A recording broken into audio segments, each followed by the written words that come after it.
Hi, welcome to episode 206 of The Corner of Knit and Tea. My name is Laura. I'm also known as Fluffy K on Ravelry, Fluffy Kira on Instagram and Twitter.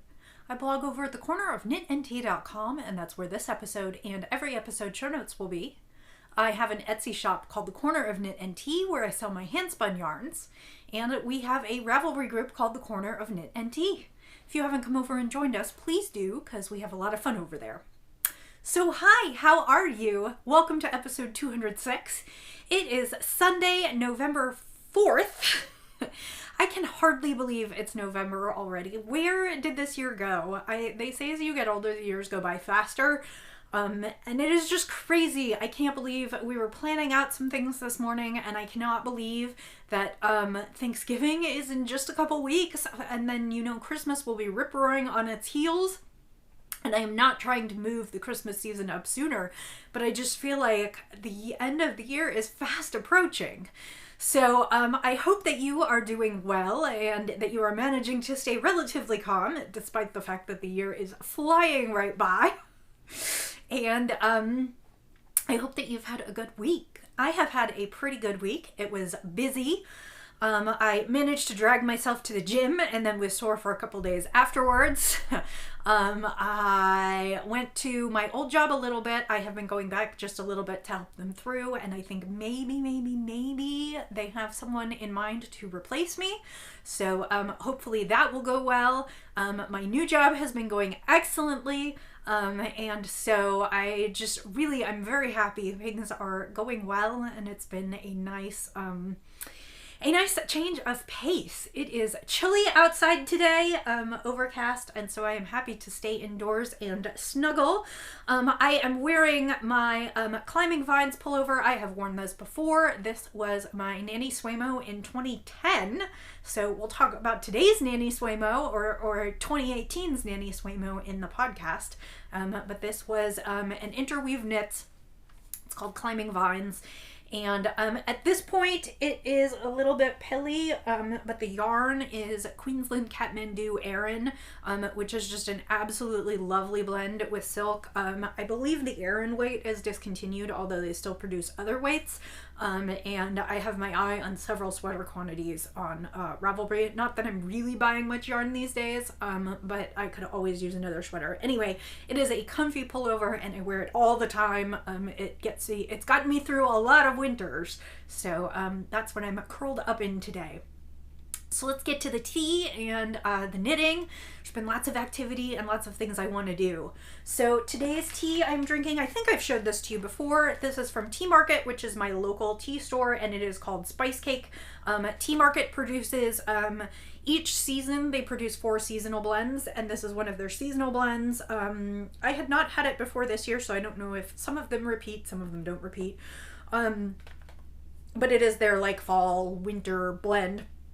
And it is delicious. It is black tea with cinnamon and other spices, and it is just dark and spicy and lovely. And I am drinking it today in my Jenny the Potter Sunflowers mug. This was when she started using some of her stamp prints. And the sunflowers reminded me of Kansas because Kansas is the sunflower state. And so I just decided that I wanted it, and I love it. So spiced tea in a lovely mug, and that will keep me warm today. So let's talk about the knits. I have a few finishes to show you. The first thing that I finished, and I had this all rolled up really nicely, and now it's not, so hang on 2 seconds while I roll it. I finished Roxy's Crazy Stripey Scarf. I used overall, I think between 250 and 300 yards of superwash yarn. So, and this is what it looks like. It's so full of color. I used a skein of Adria Fill that had been a gift from someone when I was working on my the blanket for my mom, and people were sending me worsted weight. They sent me this skein, and it was excuse me, kind of crazy rainbow variegated. And I wasn't sure what to do with it. It had greens and yellows and oranges and pinks and everything. And so I put it in with a bunch of other Cascade 220 Superwash leftover ends. I have this nice pink and this kind of goldenrod yellow.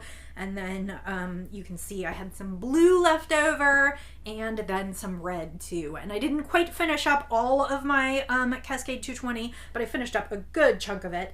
And if the scarf looks short, it's because it is for a 5-year-old, and I'm at about 4 feet, which I think is probably fine for her. And this is the Noro scarf by Jared Flood.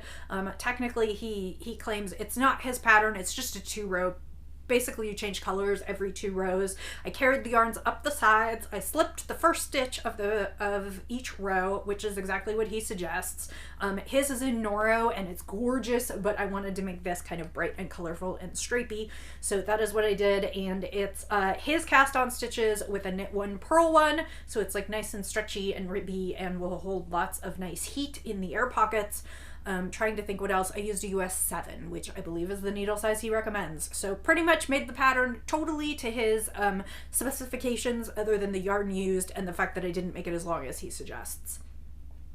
Which is fine because, like I said, it's going on a small person.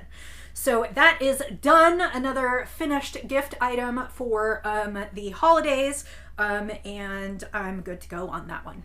So that's done. Next up, I finished some socks that I showed you that I just cast on last week. These are Roxy's socks. They match mine. I used the same pattern, although I still used the gusset and heel flap. The yarn is Mountain Colors. It is their Twizzlefoot sock, which has a little bit of silk in it. It is lovely. The pattern is London Bee Ridge. It is London Bee Ridge by Mina Phillip, the knitting expat. The only change I made in the pattern is I did a heel flap and gusset, while she recommends you do a German short row heel. I prefer heel flaps and gussets. I can knit them in my sleep, so I did. I don't think I was sleeping.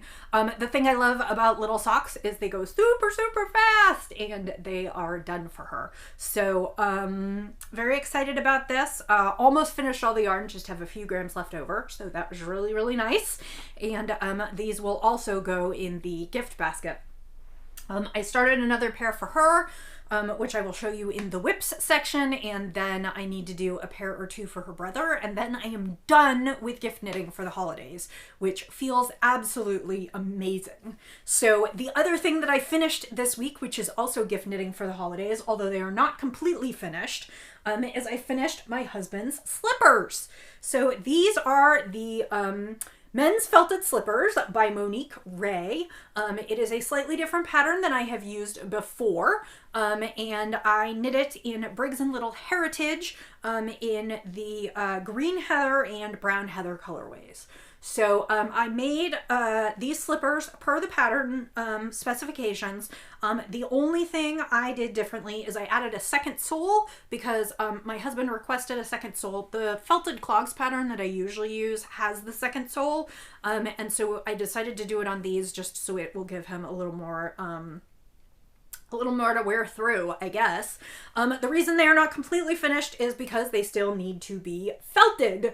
So, and I only have a top loader washing machine now, so I need to take these to the local laundromat and felt them. I have also heard, unfortunately belatedly after I bought the yarn, that Briggs & Little Heritage will felt, but that it is pretty durable and it takes quite a few washes. So I need to just go find a couple hours where I can sit at the laundromat and put these in with maybe a pair of jeans and some towels, or maybe a couple of pairs of jeans, and just wash the crap out of these, and hopefully they will felt. And then maybe even stick them in the dryer a little bit. I know they say not to do that, but they are enormous. I think I liked this pattern a little bit better than the Felted Clogs by Bev Gillespie, which I have made multiple times before. I found that the pattern was a little bit more intuitive, and it gave me a few more ideas of where I could trim things if these turn out too big for him. Also, I liked the variety of sizing available. The Bev Gillespie clogs come in small, medium, large for women and medium, large for men. Whereas these actually had shoe sizes on them, and so I was able to pick which shoe size he felt into. The men's felted clogs, I think, it has either 5 or 6 sizes, and I was able to pick his size. Now, they still seem quite big, and so I'm going to have to see how much I can felt them down and really make them useful for my husband. And we'll see, but I feel like I could either knit him a smaller size next time, or I could figure out myself how to take some of the width or length off of the soles and then adapt the top pattern. And that's a little bit harder to do in the clogs pattern by Bev Galeskas. So I think I have a slight preference for this. You hold the worsted, or I think Heritage is a little bit closer to an Aran weight, but it might be, or I don't know. You hold the worsted doubled, and the part that I find least thrilling about this is because you hold it doubled and you're going to felt it, you knit it on large needles. I believe I used 11s for these. Normally on the Bev Galeskas pattern, I used 13s. And it's meant to create a kind of stiff fabric that will get stiffer as it felts so that it will like hold its shape, which is great, but I find it really, really hard on my hands. So that's honestly the biggest reason why I don't really enjoy knitting these slippers. And I found that with the short rows and whatnot, this pattern was a little bit easier on my hands than the other one was. I only had a few uncomfortable rows, whereas on the other ones, I just feel like I struggled the whole time. So that's my report so far. I might bring them back after I felt them just so you can see what happened. I will definitely put notes on my project page after I felt, so that I decide like what I feel about the yarn and what I feel about the clogs. Heritage is definitely a rustic wool. Not only are there bits of grass and other things in it, it is not a soft wool. So if you're okay with more rustic wool, I can definitely recommend it. It seems like a really nice wool, and I really like the, I don't know how much you can see it, but like it's super tweedy and heathered and really, really kind of fun. I love the colors of this yarn. But it's probably a little bit too rough for me. I don't know. I have basically a full skein left over, and I'm contemplating maybe making some mittens out of it and then just lining them with something, because I think it would be super warm in the winter and it's going to be a super durable wool. It's just definitely too scratchy for my special snowflake skin. So, and then the only other thing is that it smells super sheepy, which if that's your thing, that's great. It is definitely not my husband's thing. So when I handed him these and he was looking at them, he was like, ugh, they smell. And I was like, well, by the time I wash them, I mean, while they're wet, of course they're going to smell a lot like sheep. By the time I wash them and felt them several times, they'll probably be fine. They probably won't have much of a sheepy smell once they dry. So I think he'll be okay with it. But if super sheepy is not your thing, then this may not be your thing. So that is the other thing that I finished this week. Like I said, I'm super excited that I'm almost done with gift knits. I need to whip out a few more little pairs of socks, but otherwise, I'm good to go. Very excited by this. So the big event of this week is that November 1st kicked off NaKniSweMo. As I said last week, that is National Knit a Sweater Month. I have been participating since, I think my first might have been 2010, but it might have been 2009. I can't remember for sure. NaKniSweMo was sort of the brainchild of Shannon Oakey, who is the Knit Girl, who also owns, now I'm going to blank on the Knit Cooperative Press. So she produces a lot of knitting books and things. And she reckoned that while National Novel Writing Month writers were toiling to achieve 50,000 words for their novels, that sweater knitters could toil over 50,000 stitches to knit a sweater in a month. And I have participated every year. The only year I have actually failed and gotten an unwearable sweater was last year, and I ripped it out, and I'm still a little sad about that. But I decided to participate this year. So I picked a pattern. Oh, and I didn't bring the... Shoot, I don't have my phone. I don't have the printed out pattern. I am knitting the Wheats cardigan by Bristol Ivy. And I admit that I had a little bit of it. So it's a beautiful, let me start first. It is a beautiful, it has both garter stitch and stockinette cardigan. It reminds me a little bit of the Baby Surprise jacket in the way that it is kind of knit like origami and then folded together. And it is knit so that the back basically has like almost mitered square shaping, and it comes down in a all the different pieces make a nice point at the back. And I don't know how better to explain that, but you can look up Waits or NaKniSweMo cardigan on Ravelry. I'll put them in the show notes, and you can see the pictures there on it. The deal is that NaKniSweMo was the first iteration of the pattern, and it is knit from the bottom hem up through the sleeves, up through the yoke and the sleeves. And Waits is the same pattern, but it starts at the neck and then works out towards the end. So it's like top down or bottom up. I had a little bit of frustration with the pattern. And that is because all the like good meaty notes are really on NaKniSweMo and not as many on Waits. For instance, the Waits pattern, and neither of them are new patterns. The Waits pattern has sizes, but it doesn't actually like relate bust size to finished size. So you can see the finished size, but there's no notes on the pattern page or in the pattern about how much ease you should allow. So I determined based on my bust size, like basically assuming it was pretty close to true size, I picked a size, and then it turns out that I picked the wrong size. Now, I knew this before I started. Luckily, I went and looked. I downloaded the pattern early this week, a couple days before start, and looked at it and was like, oh, I don't know exactly which size I'm knitting. At that point, I ended up, so when I didn't find any information in the Waits pattern or on the Waits page, I clicked over to NaKniSweMo, and as it turns out, on the bottom up, they have some recommendations on ease. So I had picked a size that was close to my true bust size, and basically I went another size up to allow for some ease. And I probably should have thought of that before, because it made sense when they give you 6 sizes, you know roughly where you're going to fit in that. Like if you always knit the first size, you're an extra small, you usually knit the smallest size. I usually knit the medium size. I have approximately a 38-inch bust. So I was planning for the second size, the small, what would be the small, and really I needed to move up to the medium. The only problem with that is that calls for more yarn, and I hadn't budgeted for more yarn. So I had a midweek freak out because the yarn that I am using is Flammy Toes, and it is her Sweet Pea Sport Base, which is 80/20 Superwash Merino Nylon, 328 yards in the colorway Sweet Tooth. And I had ordered back in, I guess, February of 2018, my own custom sweater dye lot. And so I had 4 skeins of this, and I really need 5. And so I texted Amanda this week and was like, hey, I hate to bother you. I know you're kind of dyeing on your own schedule now. Are you planning to dye up this colorway for anytime soon?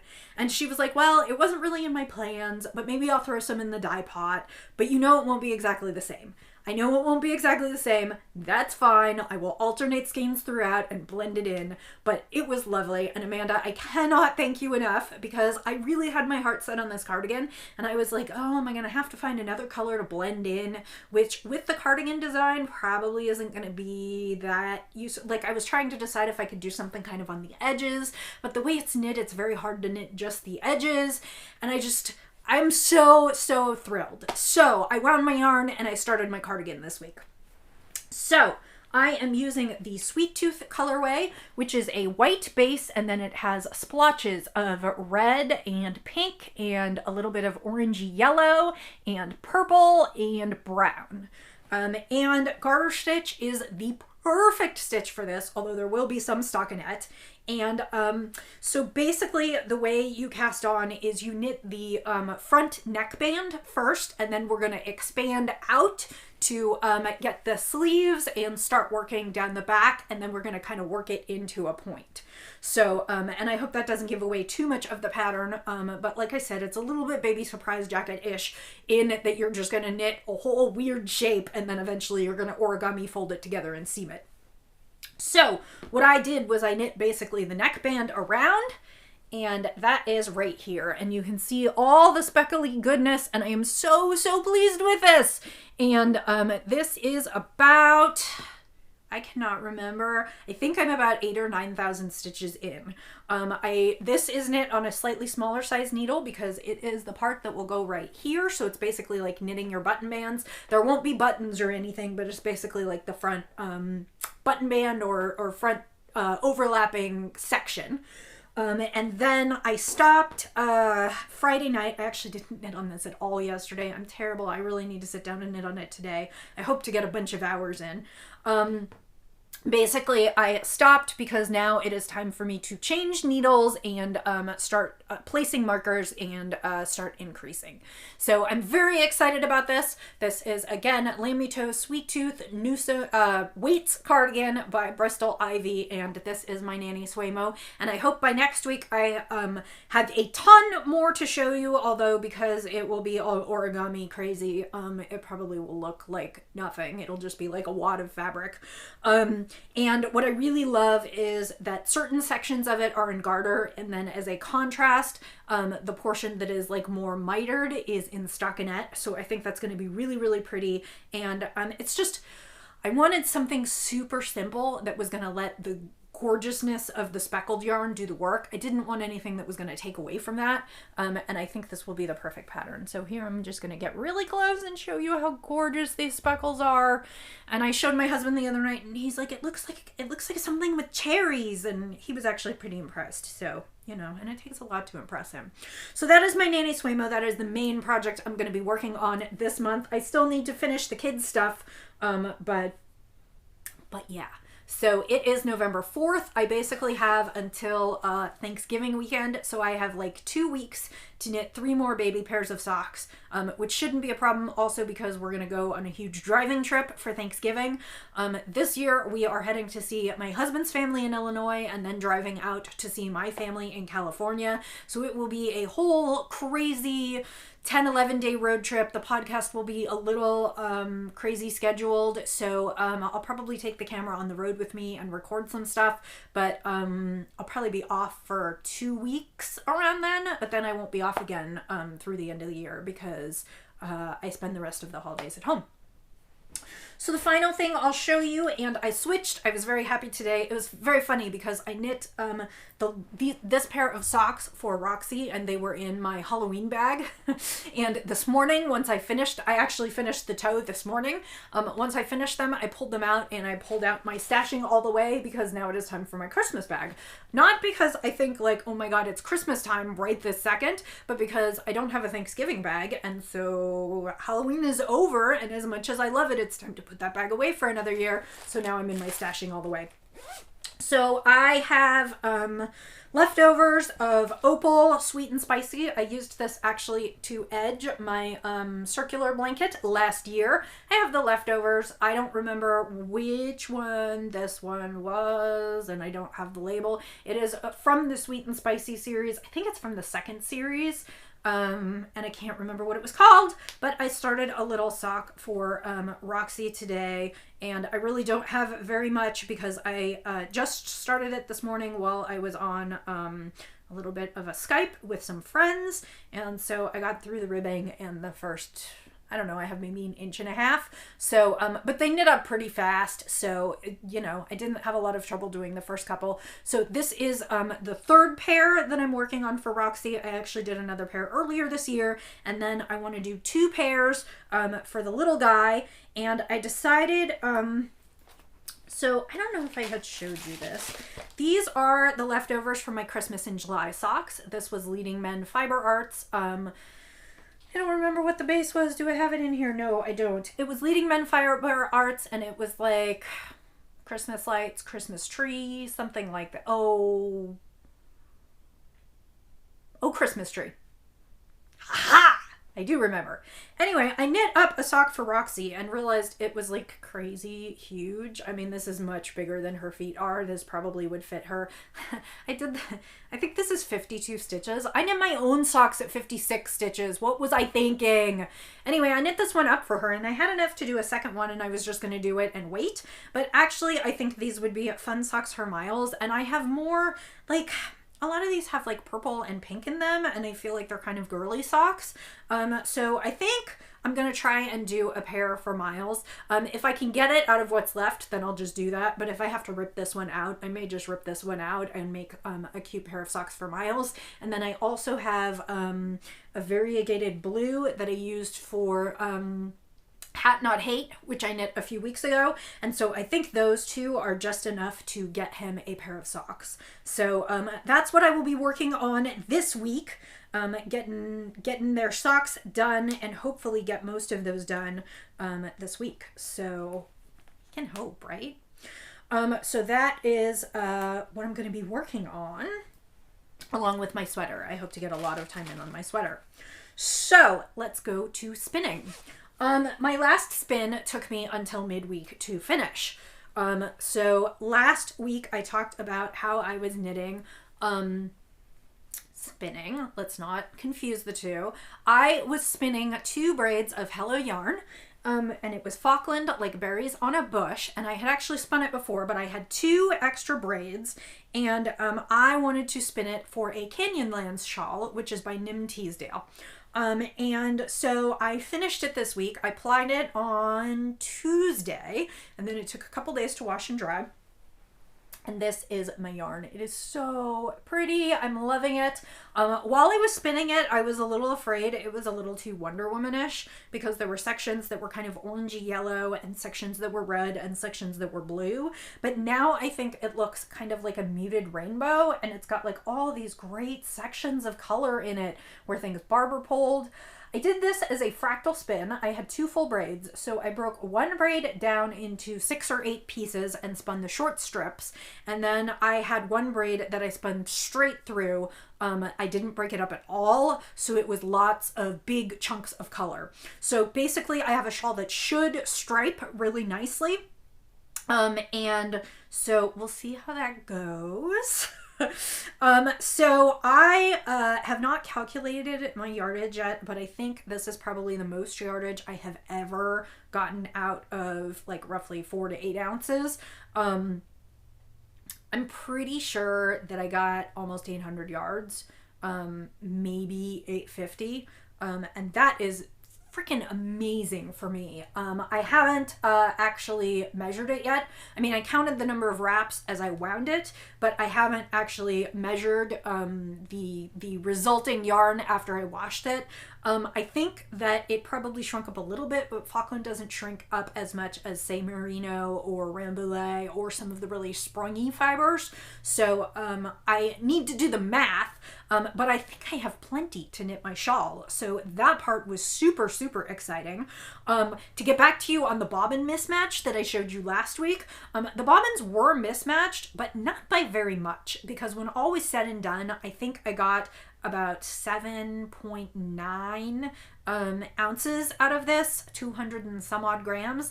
And Adrian's braids are generous. Usually they're 4.1, but even if that's 8.2, I missed 0.3 ounces, and 0.3 ounces is probably 20 grams. So it's not like a huge amount. Well, no, because 23 grams is an ounce, so 0.3 ounces is probably like 10 grams. There really was almost nothing left on that last bobbin. I could have gotten a few more yards out of it, but it really wasn't a big deal.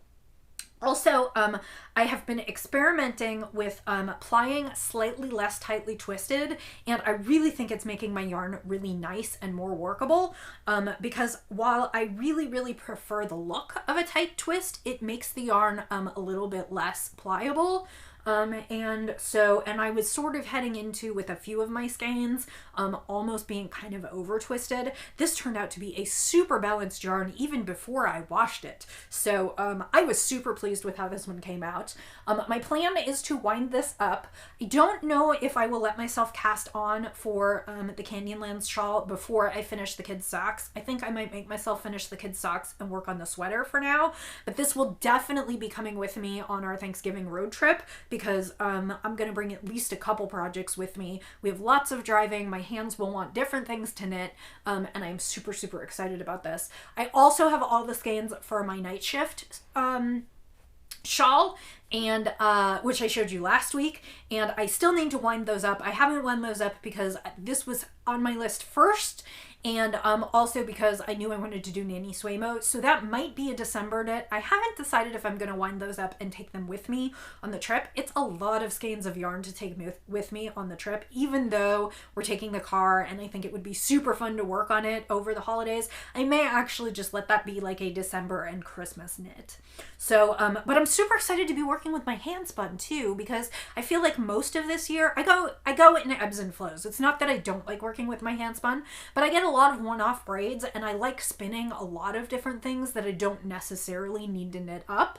And so I spin a lot and put it in my shop just because I want to spin and I want to share it, and I can't knit it all up.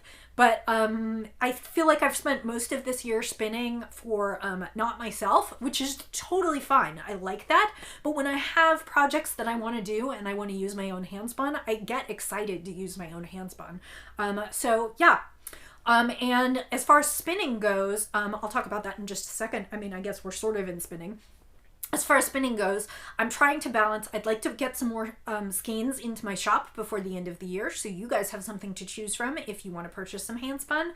I also have a couple Corriedale braids, and Corriedale is my absolute favorite for socks, and so I want to spin up a couple more braids for me so I can knit socks in the middle of the winter that are like warm and woolly and just fabulous. So that's kind of the spinning plan. Last week I showed you a braid. This will definitely be going in the shop. I only got to, because that spin took me until Tuesday, I didn't actually, Wednesday night was knit night, so I didn't actually start spinning on another braid until Thursday or Friday. And that braid is Hello Yarn in the Hover colorway. It was this month's club color. Well, okay, it was September's club colorway, so it arrived the first couple days of October. Now technically, I think I have October's colorway at my P.O. box because it's already the first few days of November. But so I got this, this was September's colorway. I got it right at the beginning of October. It is called Hover. It is Remoulet, which is beautifully springy and soft, and it is oranges and browns and some blues and some purples, and it is spinning up absolutely lovely. I am trying to, I'm working on drafting thinner and not over twisting. So that is really what I've been working on lately, and the yarn is coming out so nice. I don't know what kind of yardage I'll get from this one because, as I said, Remoulet is super springy, and so what's going to happen is I'm going to draft it out thin, spin it, and then it's going to just poof back up after I wash it. So I don't know if this will be appropriate sock yarn. It is not super wash, although if you like wool socks, you definitely don't have to stick to superwash. But it will be absolutely gorgeous, and I'm hoping to get some good yardage. So my plan is to try and have that done by the next podcast. I don't know how much spinning I'll actually get done in November, because since we're traveling, I am not going to take a wheel with me while we travel. I certainly could take my mini spinner, and it would be plenty convenient, but I decided that I'm just going to take all these projects. I have so many projects that I want to knit and yarn wound for them. And, you know, the fall chilly, get inside, stay cozy bug has hit me. And what I really, really want to do is be knitting right now. So I'm going to try and crank out 1 or 2 more braids before we leave on vacation. And then we'll return back to more spinning content in December because we won't be going anywhere in December. So I think that's my podcast for today. I was a little more chatty than usual, but I did have lots to show you. I would love to see what oh, I know what I forgot. So it is already the 4th day of November, but I completely forgot. Okay, we have 1 knit along going on in the group, and we're going to have a second. The first knit along that is still going on in the group is the Brown Sheep Corner of Knit and Tea Fall Sweater Knit Along. You have heard me talk about this quite a bit. I showed you last week my Humulus, which I just finished, knit out of Prairie Spun DK. The knit along is hosted in my group. It is sponsored by Brown Sheep, and the challenge is to knit any sweater, any size, any Brown Sheep yarn, and you are qualified. So everything from a baby sweater all the way up through an adult sweater. You can knit it in anything from very lightweight to bulky. No stitch counts required, nothing. If you are working on a sweater as a holiday knit for someone and you are using Brown Sheep yarn, please, please, please come over and knit with us. If you are knitting for NaKniSweMo, which I am a moderator in that group, double dip. Please. We have a bunch of people who have knit sweaters or who are in the process of knitting sweaters. They are looking beautiful. There are prizes. Brown Sheep has generously donated a sweaters quantity of Lamb's Pride in the colorway of the winner's choice. I believe it's up to 8 skeins, but I have to double check. We also have prizes from Knitter's Pride and from Eucalan, so I will be awarding those. Plus, I will probably award some Ravelry patterns gifted from me, just because I would like to share them with you, share some prizes with you, those of you who have joined and knit sweaters. Second, it is November 4th, and I have forgotten to get it up so far. However, I always host the Giftalong, and I am going to do that again this year. Rules for the Giftalong. Anytime between November 1st and December 31st, you are making something that is not for you. It doesn't have to be a holiday gift, but it has to be not for you. You can knit anything out of any weight yarn. It can be, I believe I said last year, up to 50% done before the Giftalong starts, but anything that just needs a couple extra stitches or a bind off does not count. I will start a thread for it. Please share what you're crafting in there. You can double, triple, quadruple, quintuple, septuple, octuple, I don't even know. You can dip it as many times as you want for as many knit-alongs as you want. Like I said, the only rule is not for you. I guess the second rule is you have to be a member of the group. So click join so you don't have the star next to your name. I will offer up prizes. Usually I'll do that in the first couple days of the new year. The new year also starts the 1 month selfish craft-along, and that's crafts for you. So we'll get to you, but right now we're focusing on not for you. Even though I will slip and call it a knit-along a million times, it is a craft-along. That means any crafts are okay. So knitting, spinning, crocheting, weaving, I think I added sewing last year, and that is fine. Post, I will start a finished objects thread. You can post as many times as you have finished objects. If you are knitting 2 socks, they count as a pair. If you are knitting 2 Christmas stockings, they can count separately. But socks and mittens are a pair. Don't make me police that. Anything else you can knit, each finished object that you knit can go for a post in the thread. In the finished objects thread. Come the first couple days of the new year, I will run a random number generator and I will give away a couple prizes. I have no idea what those will be yet, but I'll get there. So I will start that this week, but if you are crafting for other people, definitely post your stuff in there. I probably won't have a ton to post in there because I'm mostly done with my crafting for other people, and now I'm going to be crafting for me, but I don't count for prizes anyway, so... So that's the status of the knit-alongs in the group and what's coming down the pike. I think I have covered everything. So I am going to say, and I'm going to try not to screw up my own tagline, it has been lovely sitting with you. Thank you for those of you who joined me for the first time. I hope you'll come back again. For those of you who come back each week, thank you so much. I really, really appreciate it. And it makes me feel loved to know that there are people watching and I'm not just talking into my camera just for fun or to look weird. So I will say, as I always do, happy knitting, happy spinning, happy sipping, and I'll see you next time. Bye.